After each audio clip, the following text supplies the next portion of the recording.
কাতারে বসবাসরত প্রবাসী বাংলাদেশিদের জন্য বিনামূল্যে স্বাস্থ্যসেবা কর্মসূচির আয়োজন করেছে চট্টগ্রাম সমিতি। এতে প্রবাসীদের বিভিন্ন স্বাস্থ্য সমস্যা নিয়ে পরামর্শ ও চিকিৎসা সেবা প্রদান করা হয়। দোহার নাসিম মেডিকেল সেন্টারের ব্যবস্থাপনায় ও চট্টগ্রাম সমিতির আয়োজনে এতে ৫ শতাধিক প্রবাসীর মাঝে বিনামূল্যে এই স্বাস্থ্যসেবা দেওয়া হয়।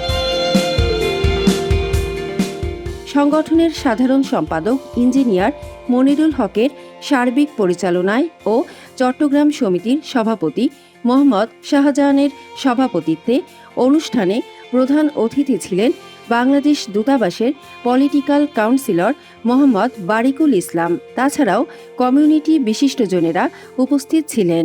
যারা কাতারে অবস্থান করছেন সেই ৫ লক্ষ জনগণের জন্য এভাবে আরও অন্যান্য প্রতিষ্ঠানগুলো এবং সমিতিগুলো যদি এগিয়ে আসে সামাজিক কার্যক্রমে এবং স্বাস্থ্য সচেতনামূলক বিভিন্ন কর্মকাণ্ডে যদি এগিয়ে আসেন তাহলে আমাদের প্রবাসীরা অনেক উপকৃত হবেন। চিকিৎসা সেবা নিতে আসা প্রবাসীরা জানান, কর্মব্যস্ত জীবনে অনেক সময় অর্থ ও সময়ের অভাবে নিয়মিত চিকিৎসা নেওয়া সম্ভব হয় না।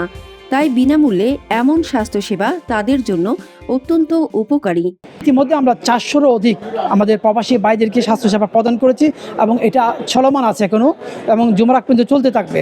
অন্যদিকে স্বাস্থ্য সচেতনতা বাড়াতে এ ধরনের মানবিক কার্যক্রম ভবিষ্যতেও অব্যাহত রাখার প্রত্যয় ব্যক্ত করেন আয়োজকরা।